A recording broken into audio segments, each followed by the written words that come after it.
예수께서 다시 비유로 대답하여 이르시되 천국은 마치 자기 아들을 위하여 혼인잔치를 베푼 어떤 임금과 같으니 그 종들을 보내어 그 청한 사람들을 혼인잔치에 오라 하였더니 오기를 싫어하거늘 다시 다른 종들을 보내며 이르되 청한 사람들에게 이르기를 내가 오찬을 준비하되 나의 소와 살찐 짐승을 잡고 모든 것을 갖추었으니 혼인잔치에 오소서 하라 하였더니 그들이 돌아보지도 않고 한 사람은 자기 밭으로 한 사람은 자기 사업하러 가고 그 남은 자들은 종들을 잡아 모욕하고 죽이니 임금이 노하여 군대를 보내어 그 살인한 자들을 진멸하고 그 동네를 불사르고 이에 종들에게 이르되 혼인잔치는 준비되었으나 청한 사람들은 합당하지 아니하니 내 거리 길에 가서 사람을 만나는 대로 혼인잔치에 청하여 오라 한데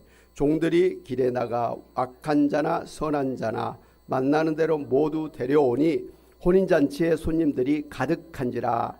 임금이 손님들을 보러 들어올새 거기서 예복을 입지 않은 한 사람을 보고 이르되 친구여 어찌하여 예복을 입지 않고 여기 들어왔느냐 하니 그가 아무 말도 못하거늘 임금이 사환들에게 말하되 그 손발을 묶어 바깥 어두운 데에 내던지라. 거기서 슬피 울며 이를 갈게 되리라 하니라. 청함을 받은 자는 많되 택함을 입은 자는 적으니라. 아멘. 오늘 마태복음 22장의 혼인잔치의 비유의 말씀은 바로 지난주에 마태복음 21장의 포도원 농부 비유의 똑같은 말씀을 배경만 달리해서 반복한 것을 알 수가 있는데요. 이렇게 똑같은 내용을 반복해서 말씀하신 것은 그만큼 중요하다고 하는 것을 강조하고 있는 것을 우리가 알 수가 있습니다. 마태복음 21장에서 그 훌륭한 포도원 농장을 마련한 포도원 주인이 농부들에게 포도원을 맡긴 후에 이제 때가 돼서 열매를 받고자 종들을 보냈지만 그 종들을 죽이고 또 보냈더니 또 죽이고 마지막에는 그 주인의 독생자 아들까지도 죽인 것 때문에 그 주인이 이제 군대를 데리고 와서 그 종들을 진멸하고 열매를 바칠 만한 다른 농부들에게 포도원을 맡겼다라고 하는 그런 이야기를 우리가 지난주에 살펴보았습니다. 이 비유는 하나님의 나라 천국에 먼저 부름을 받은 이스라엘 백성들이 오히려 하나님을 대적하고 심지어 예수님을 죽인 죄를 지은 것 때문에 천국이 아닌 지옥 심판을 받게 될 것이다. 그러나 예수님을 믿는 사람들을 천국에 들어가도록 할 것이라고 하는 말씀이었습니다. 오늘 마태복음 22장에서는 포도원이 아니라 혼인 잔치집으로 배경을 바꿔서 말씀하신 게 다른 점입니다. 한 왕이 있었는데요. 아들의 혼인 잔치를 성대하게 준비를 했습니다. 살찐 그런 송아지를 짐승을 잡고 또 소를 잡고 아주 풍성한 오찬을 준비해서 그렇게 혼인잔치를 하게 됐는데 미리 선택을 해서 통보를 했던 그런 초청한 사람들이 오지를 않는 거예요. 그래서 또 종들을 보냈더니 그래도 오질 않고 심지어 보낸 종들을 잡아다가 때리고 심지어 죽이기까지 한 거예요. 세상에 어떻게 이런 일이 있을 수 있습니까? 그래서 마지막에 그 아들까지 보냈더니 그 아들까지도 그냥 때리고 잡아 죽였다라는 거예요. 참 있을 수 없는 그러한 일들을 행한 것을 볼 수가 있습니다. 그래서 이 왕이 화가 나가지고 진노하면서 군대를 이끌고 가서 그 사람들을 갖다가 다 진멸해 버렸습니다. 죽였습니다. 심지어 그 사람들이 살고 있는 동네를 완전히 불태워 버렸습니다. 얼마나 화가 났으면 그랬겠습니까? 그렇지 않습니까? 무슨 나쁜 곳에 초청한 것도 아니고 좋은 일에 또 많은 사람들인데 특별히 선택을 해서 초청을 받았음에도 불구하고 왕의 초청에 응하지 않을 뿐만 아니라 왕이 보낸 사람들을 잡아 죽이고 그 아들까지도 잡아 죽였다고 하니 이게 어찌 있을 수 있는 일이냐 이 말씀이에요. 그런데 그런 일들을 했기 때문에 군대를 동원해서 진멸하고 그 동네까지도 불살라 버린 것은 어떻게 보면 너무나 당연한 결과라 이렇게 생각을 할 수가 있습니다.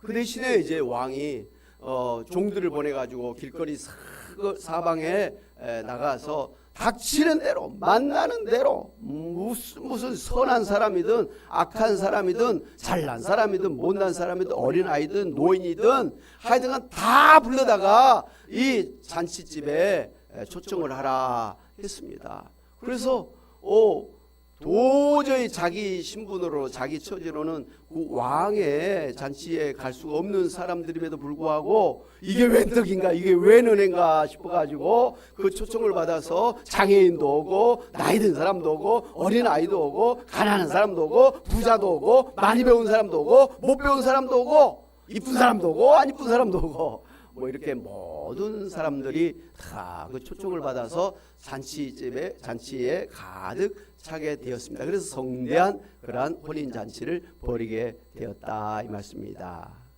그런데 이제 그 왕이 이제 잔치에 참여한 사람들을 쓱 돌아보면서 인사하지 않습니까? 그런데 그 중에 딱 한 사람이 유독 유별난 사람이 있었어요. 다른 사람들은 다 입구에서 왕이 준비해 놓은 그런 예복을 입고 다 참석을 했는데 이 사람은 예복을 입지 않은 채로 그냥 자기 옷을 입고 그 잔치에 참여한 것을 발견하게 되었습니다. 그래서 왕이 그 군사를 동원해 가지고 그 사람을 체포했습니다. 그리고는 그 손발을 묶었어요. 그리고는 잔치 밖으로 내쫓아서 어두운 곳에 내던져 버렸다. 이렇게 말한 것을 볼 수가 있습니다. 그래서 거기서 슬피 울며 이를 갈게 되었다라는 말씀을 한 것을 볼 수가 있습니다. 오늘 이 말씀에서 이 아들의 혼인잔치에 사람들을 초청한 왕은 다름이 아니라 하나님이십니다. 그리고 오늘 혼인잔치의 주인공인 신랑은 하나님의 아들 예수님이시고 혼인잔치는 바로 하나님 예수님이 세우실 천국을 의미합니다.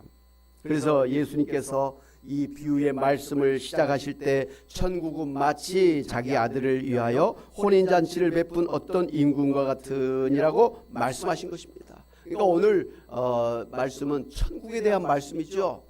그런데 그 천국이 혼인잔치와 같다라고 한 것이죠. 여러분 이렇게 천국을 혼인잔치다 그리고 마태복음 21장에 포도원 농장이다 라고 이렇게 표현한 것은 그만큼 천국은 가장 최고의 행복이 있는 가장 최고의 사랑이 넘치는 곳이요 그리고 부족함이 하나도 없는 모든 게 풍성하게 갖춰진 그러한 천국임을 말하고 있는 것입니다. 할렐루야. 하나님이 우리를 위해서 예비하신 하나님이 우리를 불러주신 천국은 최고의 행복, 최고의 사랑, 최고의 복지가 준비된 넘치는 그러한 천국인 것을 아시기를 바랍니다. 이 세상에서 뭐 제일 좋은 걸 먹고 제일 좋은 곳에 다니고 제일 좋은 집에서 산다고 할지라도 천국에 가면 그런 것은 아무것도 아니라 이 말씀이에요. 사람들이 그렇게 귀하게 여기는 뭐 금덩어리들, 다이아몬드, 보석 같은 것도 천국에 가면 지천에 깔린 게 보석이라 이 말씀이에요. 그거 아무것도 아니라는 거예요. 지금 뭐 그거 조금 갖고 자랑하고 잘난 체 할지라도 오늘 그것을 갖지 않은 것 때문에 열등감을 갖는 그런 사람일지라도 천국에 가면 풍성한 넘치는 그런 보석을 이제 가까이 할 수 있는 그런 삶을 살기 때문에 이 세상에서 좀 갖지 못한 것 때문에 뭐 슬퍼할 것도 실패의식을 비관하면서 살 것도 아니라는 것을 아시기 바랍니다. 지금은 그 천국을 향해서 나아가는 과정이기 때문에 그 천국의 소망을 가지고 나아가심으로 오늘 이 세상에서 잠깐 비루하고 잠깐 부족하고 가난한 거 잘 이겨내시는 여러분 되시기를 바랍니다. 아멘. 천국에서는 흔히 성경에서는 흔히 천국을 혼인 잔치로 비유를 하면서 예수님은 신랑이시고 또 예수님 믿는 성도들을 신부라고 표현한 것을 볼 수가 있습니다. 대표적으로 신랑과 신부 간의 그 순수한 사랑을 묘사하고 있는 구약성경 아가서에서는 신랑 대신 예수님이 성도들 내 사랑, 내 신부, 나의 신부라고 반복해서 그렇게 고백하고 있는 것을 볼 수가 있습니다. 대표적으로 아가서 4장 10절 같이 한번 볼까요? 시작. 내 누이 내 신부야 내 사랑이 어찌 그리 아름다운지 내 사랑은 포도주보다 진하고 내 기름의 향기는 각양 향품보다 향기롭구나. 뭐 아주 끝내주는 연애 편지가 이렇게 기록된 것을 볼 수가 있습니다. 이 모든 연애 편지는 누구에게 보낸 겁니까? 바로 오늘 예수 믿는 우리들에게 보낸 편지인 것입니다. 할렐루야. 아주 사랑하는 연인을 향한 애절한 그런 마음을 표현한 것처럼 예수님은 오늘 우리를 끔찍하게 사랑하고 소중하게 여기고 아끼고 축복하는 그러한 신부들인 것을 믿으시기 바랍니다. 아멘. 그런가 하면 예수님께서는 당신이 혼인잔치집의 신랑이라고 말씀하셨습니다. 마태복음 9장 15절에 한번 볼까요? 시작. 예수께서 그들에게 이르시되 혼인집 손님들이 신랑과 함께 있을 동안에 슬퍼할 수 있느냐 그랬습니다. 그러니까 혼인집이라는 건 결혼식의 신랑은 바로 예수님이에요. 예수님과 함께 있는데 금식할 일이 있느냐? 사람들이 왜 당신의 제자들은 금식을 안 하냐고 예수님에게 따졌지 않습니까? 그때 예수님이 바로 이 말씀하신 거예요. 나는 이 혼인잔치집의 신랑인데 어떻게 혼인집에 와서 금식을 하는 사람이 어디 있느냐? 그건 잘못이라는 것이죠. 그러면서 예수님이 이 천국 혼인잔치집의 신랑이심을 분명하게 말씀을 해주셨습니다. 그리고 예수님은 성도들을 신랑 대신 예수님을 맞이하러 가는 열 처녀로 비유하셨습니다. 마태복음 25장 1절에 보면 그때 천국은 마치 등을 들고 신랑을 맞으러 나간 열 처녀와 같다 하리니 하면서 예수님을 맞이하는 처녀들이 이제 등에 기름을 가득 채우고 언제라도 신랑이 왔다 하는 말을 들으면 불을 켜고 예수님 맞이하러 나가야 된다. 그렇게 말씀을 하셨습니다. 신랑 대신 예수께서 다시 오실 때 밝은 등불 들고 나갈 준비됐느냐. 그날 밤에 주님 맞을 등불이 준비됐느냐. 예비하라 우리 신랑 예수 오실 때 밝은 등불 손에 들고 기쁨으로 주를 맞겠네. 할렐루야. 바로 예수님이 말씀을 가지고 찬송가 175장 신랑 대신 예수께서 다시 오실 때 밝은 등불 손에 들고 나갈 준비를 하고 있어야 된다라고 그렇게 찬양을 지었던 것이죠. 그런가 하면 사도 요한은 예수님을 신부인 성도를 취하러 오신 신랑이라고 말했습니다. 요한복음 3장 29절에 신부를 취하는 자는 신랑이라 이렇게 말씀하셨죠. 그리고 사도 요한은 요한계시록에서 예수님께서 재림하셔서 이 땅의 새하늘 새 땅 천국으로 만드는 날을 신랑 대신 예수님이 성도들과 결혼하는 혼인잔치 날이라고 했습니다. 요한계시록 19장 7절 같이 한번 보겠습니다. 큰 목소리로 한번 합독하겠습니다. 시작. 우리가 즐거워하고 크게 기뻐하며 그에게 영광을 돌리세. 어린 양의 혼인 기약이 이르렀고 그의 아내가 자신을 준비하였으므로 그에게 빛나고 깨끗한 세마포옷을 입도록 허락하셨으니 이 세마포옷은 성도들의 옳은 행실이로다. 이어서 요한계시록 19장 9절 말씀 같이 한번 또 보겠습니다. 시작. 천사가 내게 말하기를 기록하라. 어린 양의 혼인잔치에 청함을 받은 자들은 복이 있도다. 아멘.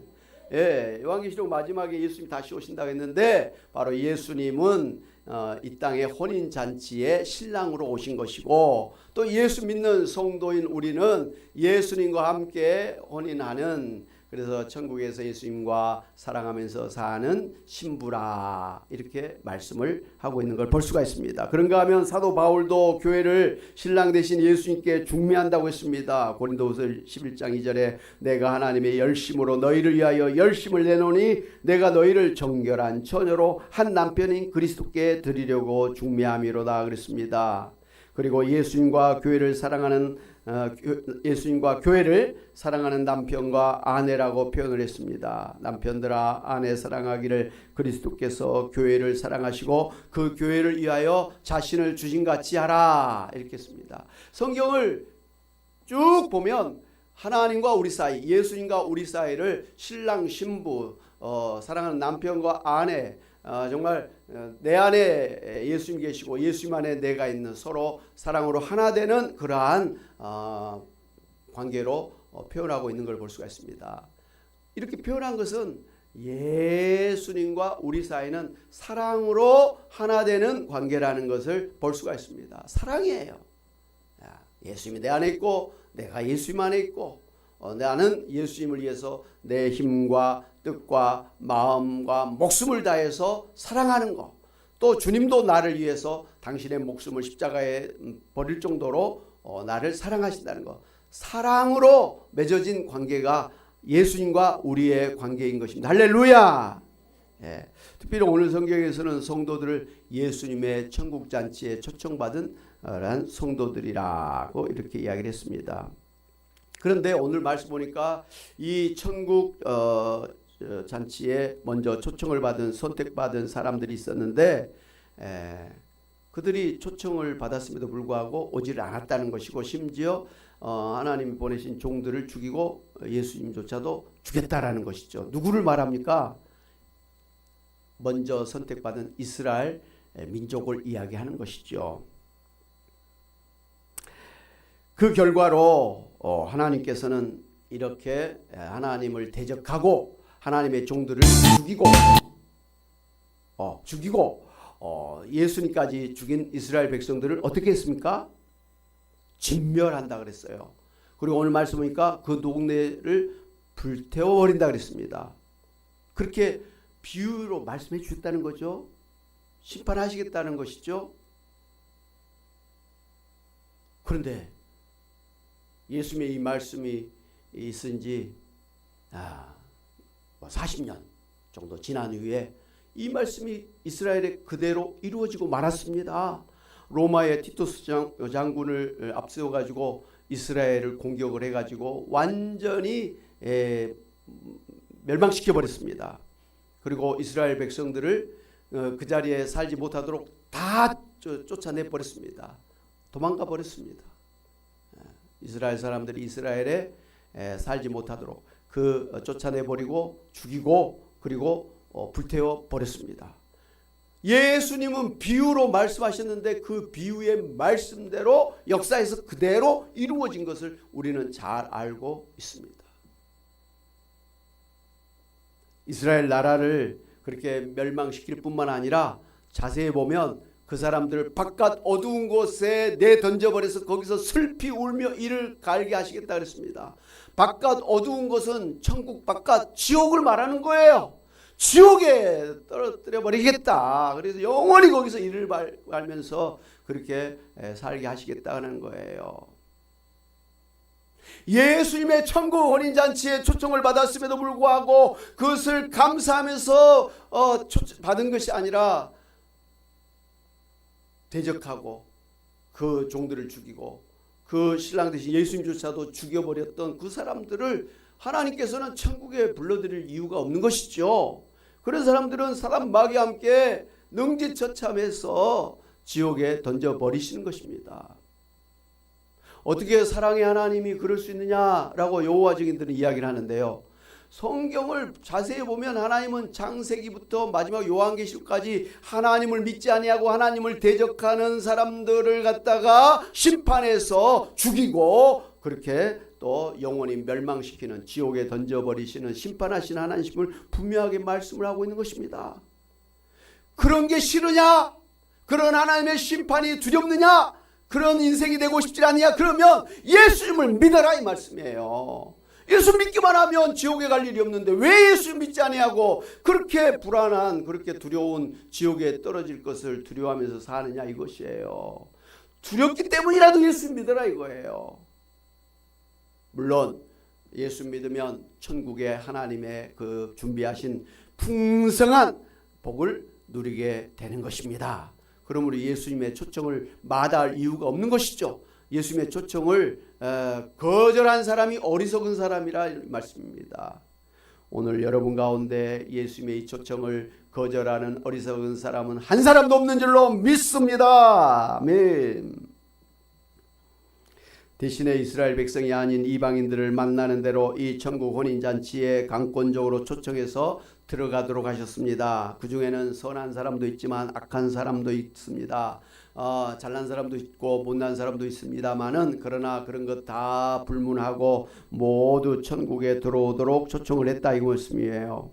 그래서 지금 우리는 이스라엘 백성들 입장에서 보면 이방인임에도 불구하고 천국 혼인잔치에 참여하게 된 것입니다. 할렐루야. 아멘. 무엇보다 우리가 착하고 선한 사람이 아닐지라도 죄를 지은 그런 죄인일지라도 무조건 혼인잔치에 초청을 받아 들어가게 된 것입니다. 그렇습니다. 오늘 우리가 천국 혼인잔치에 들어가게 된 것은 우리가 착하거나 선한 일을 많이 했거나 무슨 자격이나 공로가 있거나 잘난 사람이라서 된 것이 아니라 무조건 예수님의 천국 혼인잔치 초청을 받아들였기 때문입니다. 아멘. 그러므로 오늘 이 자리에 모이신 여러분은 비록 하나님 앞에 잘한 것이나 잘난 것이 없을지라도 천국 백성이 되었다고 하는 구원의 확신을 가지시기 바랍니다. 아멘. 한번 따라해서 나는 예수 믿고 구원 받았습니다. 나는 천국의 백성이 되었습니다. 네, 지금 이렇게 당당하게 외친 것처럼 여러분 주변에서 아니 당신이 무슨 뭐 천국에 간다고 말을 해. 당신같이 그렇게 뭐 부족한 사람이 말이죠. 잘못이 많은 사람이 잘난 것도 없는 사람이 무슨 천국에 들어가. 당신이 천국에 가면 나도 가겠다고 말한 사람에게 무슨 말이냐. 나는 부족하고 나는 약해도 예수님 때문에 예수님의 그 초청을 나는 응했기 때문에 천국에 가게 된 것이다. 나는 천국에 간다. 부러우면 지는 것이다. 이렇게 하면서 너도 나와 같이 예수 믿고 교회에 나와서 천국에 가면 되는 거 아니냐라고 당당하게 자신 있게 복음을 전해서 전도하시는 여러분이 되시기를 바랍니다. 아멘. 사단 마귀는 우리가 잘못하거나 죄를 지었을 때마다 그래가지고 내가 구원받았다고 말할 수 있느냐, 천국에 갈 수 있겠느냐고 비난하지만 그럴 때마다 오늘 성경 말씀을 가지고 나는 부족하고 죄를 지었을지라도 예수님의 천국 잔치에 초청을 받아들였기 때문에 구원을 받았고 천국 백성이 되었다고 자신 있게 말씀하시는 여러분 되시기를 바랍니다. 그런데 오늘 말씀을 자세히 보니까 예수님의 천국 혼인잔치에 참여한 사람들 중에 한 사람이 유난히 예복을 입지 않고 천국 잔치에 참여한 것 때문에 발각이 되어서 그 손발이 묶여서 바깥 어두운 곳에 내던져서 거기서 슬피 울며 이를 갈게 될 것이라고 하는 말씀을 볼 수가 있습니다. 이에서 우리가 분명하게 살펴본 것은 아무 조건이 없이 무조건 누구든지 예수님의 천국 초청을 받아서 따라 들어가기만 하면 된다고 했는데 선인이건 죄인이건 관계없이 누구나 다 구원받고 천국에 간다고 했는데 이게 무슨 말씀입니까? 뭔가 좀 앞뒤가 안 맞습니다. 이렇게 우리가 의문을 가질 수 있는 부분입니다. 여러분 옛날에 사람들이 왕 앞에 나아가려고 하면 그 입구에서 준비해주는 깨끗한 구별된 옷을 입고서 왕 앞에 나아가야만 했습니다. 왕 앞에 나온 사람 중에 입구에서 나눠준 그 예복을 입지 아니하고 다른 옷을 입고 있는 사람은 이 자객이에요. 이상한 사람인 거예요. 그렇기 때문에 그 사람을 그 자리에 놔둘 수는 없는 것 아닙니까? 네. 지금도 결혼식 날 신부가 신랑 앞에 나아가는데 아무렇게나 입고 갈 수는 없는 것 아닙니까? 이 세상에서 가장 깨끗하고 예쁜 하얀 드레스를 입지 않습니까? 그런가 하면 지금도 사람들이 대통령을 만나러 갈 때는 깨끗하고 좋은 옷을 입고 가야 되는 것 아니겠습니까? 하물며 사람들이 하나님 앞에 나아가는데 그냥 더러운 옷을 입고 나아갈 수는 없는 것 아니냐 이 말씀입니다. 그래서 성경에서는 하나님께서 예비해 주신 깨끗한 예복을 입어야 된다고 말씀을 해 주신 것입니다. 그런데 그 깨끗한 예복이라는 건 도대체 어떤 옷입니까? 성경에 보면 예수님을 믿는 그 믿음이 바로 깨끗한 옷이다 이렇게 말씀을 하고 있는 것입니다. 이런 우리가 입고 있는 의복이 아니라 예수님을 믿는 것이 바로 깨끗한 옷이다 라는 것이죠. 예수 믿지 않는 사람은 아직도 자기의 더러운 죄를 입고 사는 사람입니다. 자기가 아무리 죄가 없다고 착한 사람이라고 우겨도 하나님 앞에서 어떤 사람도 죄가 없는 사람은 한 사람도 없습니다. 모두 다 부패하고 타락한 죄인들입니다. 한마디로 죄의 옷을 입고 있는 사람들이라 이 말씀이에요. 그러므로 하나님 앞에 나아갈 때는 죄의 옷을 입고 가면 안 되는 것입니다. 그 죄의 옷을 벗고 하나님이 말해주신 깨끗한 그러한 예복을 입고 하나님 앞에 나아가야 되는데 그 예복이 바로 예수님을 믿음으로 깨끗해진 옷을 입고 가는 것이다 이 말씀이에요. 그래서 에베소 4장 22절 24절은 분명하게 이렇게 말씀하고 있습니다. 같이 한번 보겠습니다. 시작. 너희는 유혹의 욕심을 따라 썩어져가는 구습을 따르는 옛사람을 벗어버리고 오직 너희의 심령이 새롭게 되어 하나님을 따라 의와 진리의 거룩함으로 지으심을 받은 새사람을 입으라고 명령하는 것입니다. 옛사람을 벗어버리고 새사람을 입으라. 더러운 죄의 옷을 벗어버리고 깨끗한 새 옷을 입으라. 믿음의 옷을 입으라. 예수님의 피로 깨끗해진 그러한 새 옷을 입으라 이렇게 명령을 하신 것입니다. 옛날에 동네 천막 극장이나 서커스단이 왔을 때 입구에서 검표하는 사람들이 티켓을 확인하고 티켓이 없는 사람들은 절대로 들여보내지를 않았습니다. 혹시 그 개구멍으로 몰래 들어온 사람은 찾아내서 쫓아내지 않았습니까? 이번에 이제 집안 장례식이 갑자기 있어서 급하게 창원에 KTX를 타고 다녀왔는데요. 신기한 것이 있었습니다. 기차표를 이제 인터넷으로 미리 예매를 했는데요. 기차역 입구에서부터 그리고 기차를 타서 기차를 타고 이제 내리고 그 창원역에서 나갈 때까지 한 번도 티켓을 검사하는 사람도 없고 무슨 뭐 출입구도 없고 나가는 뭐 문도 없더라 이거예요. 출구도 없더라는 거예요. 그래서 무슨 생각을 했냐면 아무나 이 차를 타도 되겠네 하는 생각이 들었습니다. 그런데 그렇지 않은 것을 발견하게 되었습니다. 이제 서울역에서 막 이제 기차가 빵 하고 출발하는데 그때 갑자기 여승무원이 저희 앞에 타고 있던 남자 승객에게 다가온 거예요. 그래서 티켓 있냐고 물어봤더니 없다고 하는 거예요. 그랬더니 그 사람을 다른 곳으로 데려가는 거예요. 이미 기차가 출발했기 때문에 뭐 내릴 수도 없는 거예요. 그러면 왜 데리고 갔을까? 궁금해서 제가 한번 찾아봤어요. 그래서 알아보니까 KTX 무임 승차 시에 적발될 경우에는 철도 안전법 및 관련 법령에 따라 상황에 따라 다르지만 정상 요금의 최대 10배에서 30배에 해당하는 벌금을 내야 된다고 합니다. 정상 요금이 서울, 부산, KTX 기차 일반석 기준 약 6만 원이라고 한다면 적발될 경우에 최대 180만 원까지 내야 된다는 것을 알게 되었습니다. 그러니까 그 끌려간 사람은 지금 큰 탈 난 겁니다. 공짜로 가려다가 아주 큰 탈 난 것이에요. 실제로 한 뉴스 기사에 따르면 하루 평균 800건의 부정 승차자가 적발되었는데 최근 5년간 무임 승차로 적발되어서 부과된 부가 울임만 해도 대략 300억 정도가 된다고 합니다. 그러니까 여러분 그 기차 아무도 없다고 해갖고 그냥 타고 갔다는 큰 탈 납니다. 반드시 티켓을 끊어서 타시기를 바랍니다. 아무나 누구든지 교회에 올 수가 있지만 진정으로 구원받고 천국에 들어갈 수 있는 사람은 그 마음속에 예수님을 믿는 믿음의 티켓이 있어야 됩니다. 예수님 믿음 없이 교회에 나온 사람은 한마디로 헛짓을 하고 있는 거예요. 불쌍한 사람이에요. 아니 좋은 주일날 밖에 나가서 여행도 하고 쉬기도 하고 놀기도 하지 뭐 하려고 이 아침부터 차려입고 그것도 헌금한다고 비싼 그 마저 소중한 돈 마저 가고 와서 이렇게 딱딱한 의자에 앉아있고 또 심지어는 교회 와가지고 설거지까지 하고 갑니까? 예수님만 믿고 교회 온 사람은 불쌍한 사람이에요. 참 안타까운 일이에요. 근데 가끔 교회에 예수님 안 믿고 오는 사람들이 있어요. 그 부모님의 그 성화 때문에 억지로 교회에 나와 있는 청소년들이 가끔 있을 수 있어요. 그래서 여기 있는 청소년은 억지로 온 거 아니죠? 한번 물어봅시다. 정확하게 예수님 믿습니까? 아 다행이에요.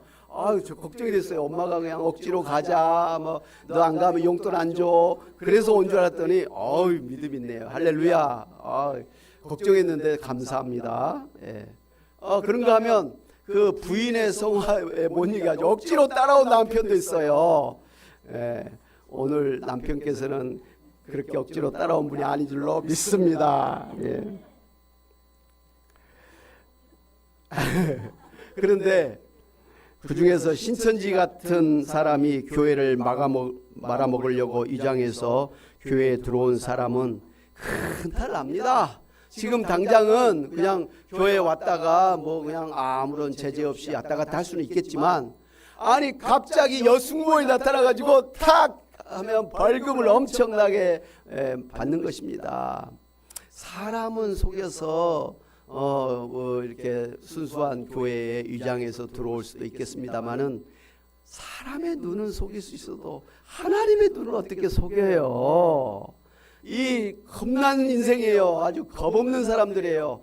하나님에게 반드시 적발되고 그 사람은 바깥 어두운 데서 내던져서 영원히 이를 갈며 슬피 우는 그런 불쌍한 인생이 되는 것입니다. 지금 여기에는 아무도 신천지에서 온 사람이 없어요. 그렇게 의심받는 사람은 한 사람도 없어요. 그동안 의심받는 사람 다 내쫓아버렸어요. 우리 성도님들의 눈에는 안 보일지라도 저의 눈에는 보여요. 저의 눈에 보이는데 하나님 눈에는 안 보이겠습니까? 물론 애매한 사람을 보낼 수도 있겠습니다만은 사랑하는 여러분, 오늘 천국 혼인잔치 비유의 말씀을 통해서 다시 한번 우리가 구원받고 천국 혼인잔치에 참여할 수 있게 된 것은 오로지 하나님의 무조건적인 은혜로 된 것임을 알고 감사하면서 오직 예수님 믿음이라고 하는 예복을 입고서 교회에 나와서 예배도 드리고 말씀도 읽고 듣고 기도하며 찬송하며 전도하며 그 말씀대로 순종함으로 하나님께 영광 돌리고 천국인으로서 세상에서 빛이 되고 소금이 되는 삶을 살아야 되겠습니다. 그래서 이 세상에서 하나님이 주시는 천국을 누리며 사시고 이후에 이 세상을 떠날 때는 이 세상의 모든 무거운 짐을 다 벗어버리고 하나님이 예비하신 천국의 영원한 안식과 부활을 누리며 사시기를 주님의 이름으로 축원합니다. 아멘. 우리 찬송 같이 한번 하실까요? 찬송가 528장 같이 찬양합니다.